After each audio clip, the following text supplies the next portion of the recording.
नमस्कार। खबरों के इस घंटे भर के सफर में आज बहुत कुछ ऐसा है जो अच्छा है। लगातार बुरी और निराश करने वाली खबरों के बीच अच्छी खबरों की जरूरत ज्यादा है। गुजरात के बायोटेक्निकल रिसर्च सेंटर ने कोरोना के जीनोम सीक्वेंस को ढूंढ निकाला है, यानी इससे कोरोना की दवा बनाने में मदद मिलेगी। नमस्कार, मैं हूं रोहित सावंत। नमस्कार, मैं हूं शुभ्रा सुमन। जब अच्छी खबर की बात हो रही हो तो ये भी जान लीजिए कि अपने देश में 24 लोगों के टेस्ट में एक आदमी पॉजिटिव मिलता है, जबकि अमेरिका और इटली जैसे देशों में इसके 1/3 लोगों में ही एक मरीज मिल जाता है। यानी हमारे यहाँ हालात बेहतर हैं। देश के नामचीन शायर नवाज देवबंदी ने अपनी नज्म भेजी है, जिसमें हम आपको सुनाएंगे भी जरूर। उसमें भी बेहतरी के पैगाम है और अच्छा ये भी है कि दिल्ली सरकार के ऑपरेशन शील्ड के 2 और प्रयोग वसुंधरा एन्क्लेव और खिचड़ीपुर में कामयाब रहे हैं। और कामयाब स्टार सलमान खान ने आज जमातियों को आईना दिखाया है। उन्होंने कुछ ऐसा सवाल किया है जो देश के हर आदमी को सुनना चाहिए, खास करके वैसे लोगों को अपनी जान की मुसीबत तो बने ही है, देश और कानून के लिए भी जो खतरा बन रहे हैं।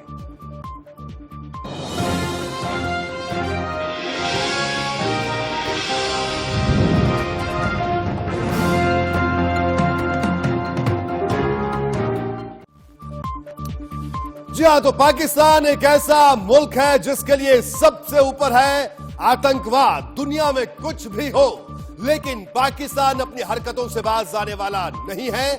आज हम करेंगे पाकिस्तान की घिनौनी साजिश पर बड़ा खुलासा, एक ऐसा खुलासा जिसे देखकर आपके होश फाख्ता हो जाएंगे और हर कोई ये सोचने पर मजबूर हो जाएगा कि आखिर पाकिस्तान कोरोना जिहाद का बोलता सबूत आपके सामने इस पूरी कन्वर्सेशन को सुनते ही आ जाएगा।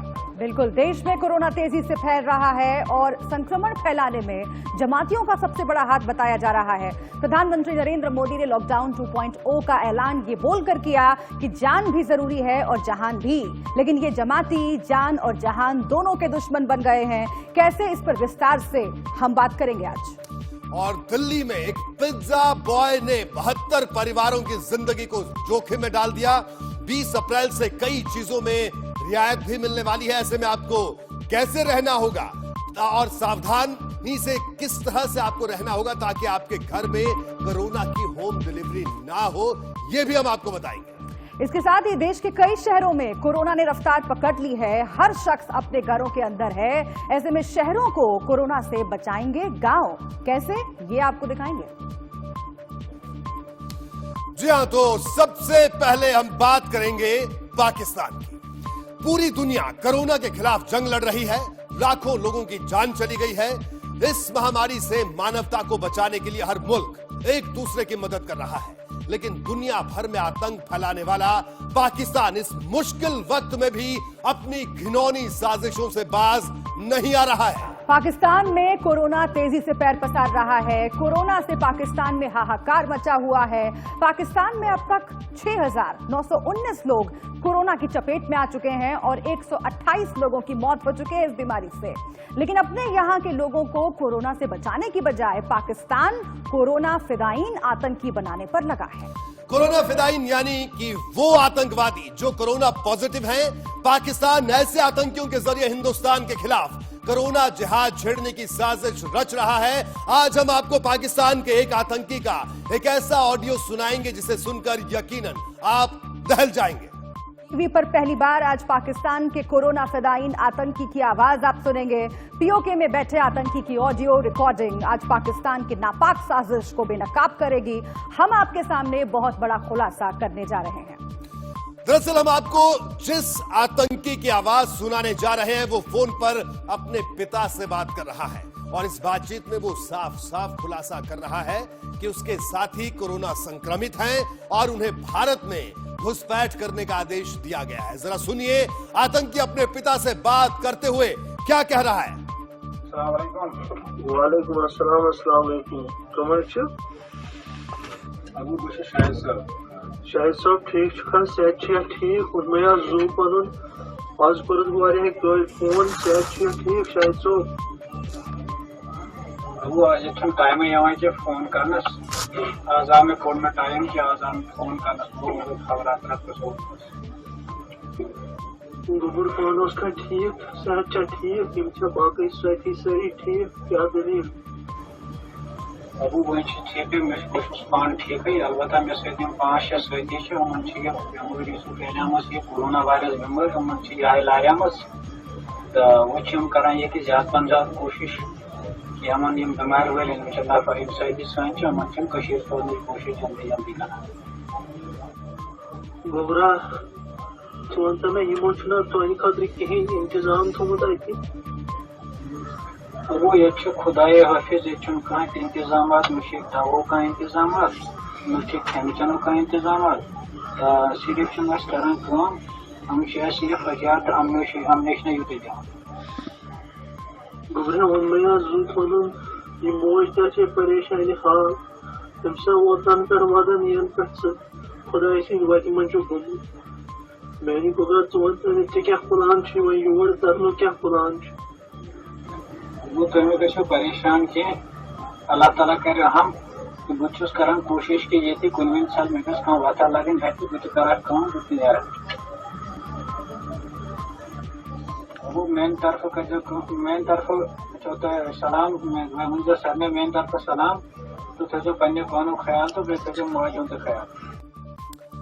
तो आपने सुना कि आतंकी खुद खुलासा कर रहा है कि उसके और उसके साथियों के पास ना खाना है ना दवाएं, बस कुछ है तो हथियार। उसके साथी कोरोना से संक्रमित हैं, उन्हें इलाज की जरूरत है, लेकिन पाकिस्तान उनका इलाज कराने का, उन्हें क्वारंटीन करने की बजाय कोरोना फैलाने के लिए हिंदुस्तान के अंदर भेजने में लगा हुआ है। और इस संकट की घड़ी में जहां दुनिया का हर देश अपने देशवासी की एक एक जान बचाने में लगा हुआ है, वहीं पाकिस्तान में भोले भाले नौजवानों को गुमराह करके मरने और मारने के लिए छोड़ा जा रहा है। हालांकि इस आतंकी और उसके द्वारा सोशल मीडिया के जरिए वायरल किए गए ऑडियो की अभी तक आधिकारिक पुष्टि नहीं हुई है, लेकिन ऑडियो के वायरल होते ही सुरक्षा एजेंसियां सतर्क हो गई हैं। सूत्रों की माने तो ये आतंकी दक्षिणी कश्मीर से ताल्लुक रखता है। बिल्कुल, पाकिस्तान और उसकी खुफिया एजेंसी ISI लगातार इस संकट की घड़ी में भारत के अंदर आतंकियों की घुसपैठ कराने की साजिश में लगे हुए हैं। कुछ दिन पहले भी यह खुलासा हुआ था कि पाकिस्तान के आतंकी संगठन इन दिनों ज्यादा से ज्यादा आतंकियों की भर्ती करने में लगे हैं। कोरोना की वजह से आर्थिक हालात खराब हैं और आतंकी संगठन इसी बात का फायदा उठाकर नौजवानों को बरगला रहे हैं, पैसों का लालच देकर उन्हें आतंकी बना रहे हैं। और एक बार फिर आपको सुनवाते हैं कि आखिरकार क्या कह रहा है ये फिदाइन, ये कोरोना फिदाइन। जरा एक बार फिर सुनिए। वालेकुम अस्सलाम, अस्सलाम वालेकुम। कमर छ अबू बश शाहिद साहब ठीक खा सेहत ठीक और मैं जू पन आज कर फोन सेहत ठीक शाहिद साहब अबू आज टाइम ये फोन करनस आज में फोन में टाइम कि आज फोन करनस खबर गोबर पान उसका ठीक सेहत चा ठीक यम छा बाकी साथी सारी ठीक क्या दलील अबू वो ठीक मैं पान ठीक है अलबत्ता मे सम 5-6 साथी बेमारी फैलियामस ये कोरोना वायरस बेमारी यह लारियामस तो वो करान ये ज्यादा पन ज्यादा कोशिश कि यमन यम बेमार वाले इन साथी सन कोशिश जल्दी जल्दी करान। गोबरा वन मे यमो तुंद खतर कहें इंतजाम थोमुत अत वो ये खुदाए हाफिज ये कह इंतजाम न दवो कह इंतजाम न खेन चेन कह इंतजाम सिर्फ करान हम सिर्फ एहतियात तो अमनेशन यूत दिवान। गोबरा वन मे जूत वन यह मोज ते परेशानी हाल तम ओतन पे वदन यन पे खुदा सद वत मन गोमुत मैंने गोबरा वे क्या प्लान वो योर तरन क्या प्लान वो तुम गो परेशान कह अल्लाह ताला कर हम तो बहुत करान कोशिश कि ये कुन साल मे कह वथा लगन अत बह कर नीर वो मेन तरफ सलाम मैं वन सर ने मेन तरफ सलाम तो थो पे पान ख्याल तो बे थो माजों तो ख्याल। और आइए सीधे आपको लिए चलते हैं जम्मू। रोहित, जम्मू से हमारे संवाददाता अजय जांड्याल हमारे साथ जुड़ गए हैं, हम उनका सीधे रुख कर लेते हैं। अजय, सबसे इंपॉर्टेंट बात यह है यहाँ पर कि इंडिया न्यूज इस ऑडियो की पुष्टि नहीं करता, लेकिन ये ऑडियो फिर से एक बार उस शक को पुख्ता करता है जो बार बार पाकिस्तान की तरफ जाता है, एक बड़ी साजिश की तरफ इशारा करता है। इस ऑडियो के वायरल होने के बाद, इसके सामने आने के बाद से किस तरीके से सुरक्षा एजेंसियां जो हैं वो सक्रिय हुई हैं? अजय,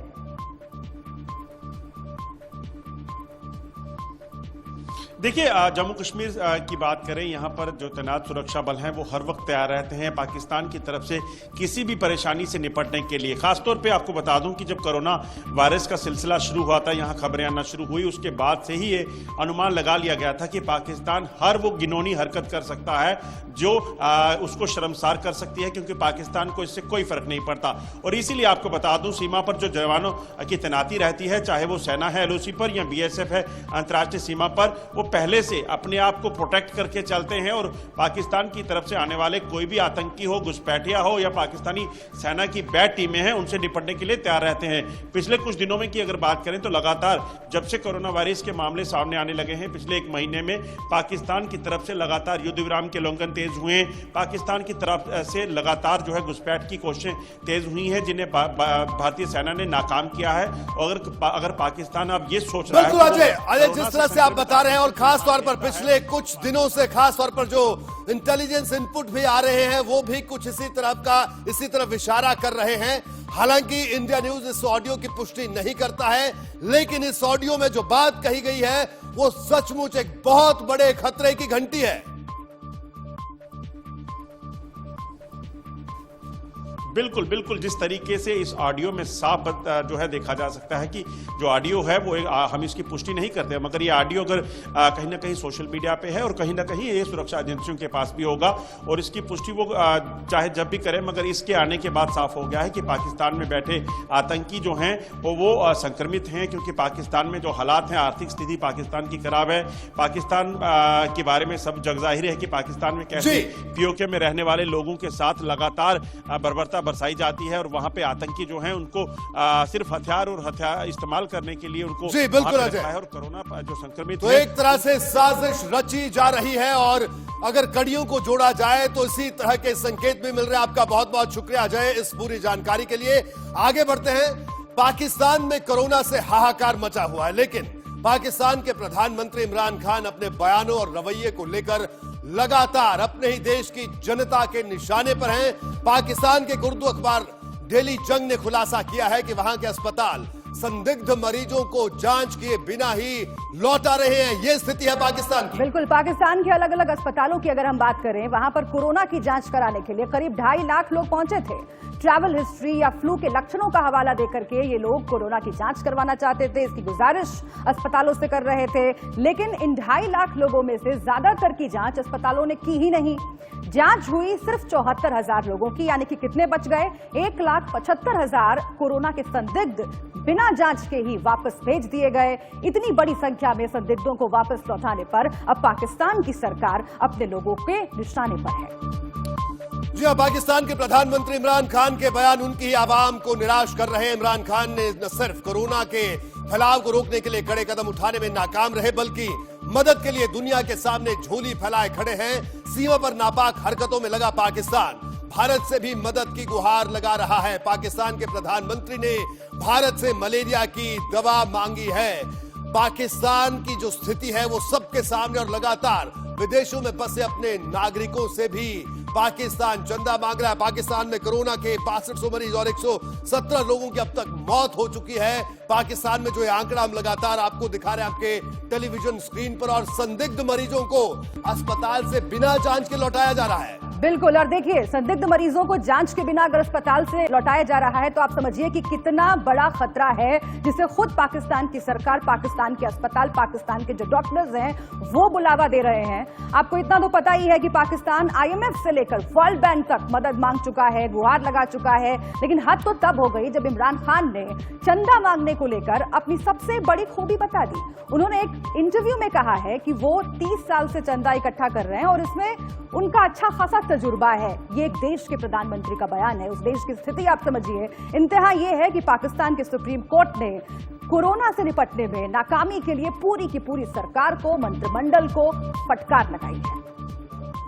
जी हां, जो जंग कोरोना के खिलाफ भारत और पाकिस्तान में चल रही है उसमें एक बुनियादी अंतर ऐसे समझिए।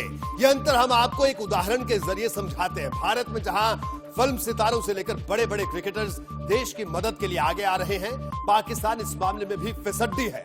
आप कुछ बड़े पाकिस्तानी क्रिकेटर्स का नाम लीजिए, वसीम अकरम से लेकर इंजमाम उल हक तक, रमीज राजा से लेकर शोएब अख्तर तक, सब डोनेशन के मामले में जीरो है। बिल्कुल, कोरोना के खिलाफ जंग में भागीदारी में इन पाकिस्तानी क्रिकेटर्स का जो स्कोर है वो 0 है। मदद के नाम पर सिर्फ पाकिस्तानी क्रिकेट बोर्ड की तरफ से अब तक 50 लाख रुपए दे दिए गए हैं, लेकिन बड़े बड़े पाकिस्तानी क्रिकेटर्स जो पाकिस्तान में भी पैसा कमाते हैं, भारत में भी पैसा कमाते हैं, मोटी कमाई है, उन्होंने इस मुश्किल घड़ी में मदद का हाथ बढ़ाना तक जरूरी नहीं समझा। दूसरी तरफ भारत, आपको मालूम है कैसे यहां पर बीसीसीआई की ओर से पीएम केयर्स फंड में 51 करोड़ रुपए दान किए गए। इतना ही नहीं, ये तो सिर्फ एक संस्थान की तरफ से। जो बड़े इंडियन क्रिकेटर्स हैं, अनुभवी भी, युवा भी, वो अपने अपने तरीके से मुश्किल घड़ी में देश की मदद करने में कोई कसर नहीं छोड़ रहे। भारत में मदद के हाथ सिर्फ क्रिकेटर्स की तरफ से नहीं उठे, बल्कि फिल्मी सितारों की लंबी फहरिस्त है जिन्होंने पीएम केयर फंड में योगदान दिया। परोपकार भारत की परंपरा है। इसकी एक और नजीर देखिए, वो पाकिस्तान जो कोरोना काल में भी सीमा पर अपनी ऊंची हरकतों से बाज नहीं आ रहा है। इस बीच भारत अपने यहां फंसे 180 पाकिस्तानी नागरिकों को उनके वतन वापस भेजने की कोशिश में लगा है, जिसकी गुहार पाकिस्तान ने लगाई थी।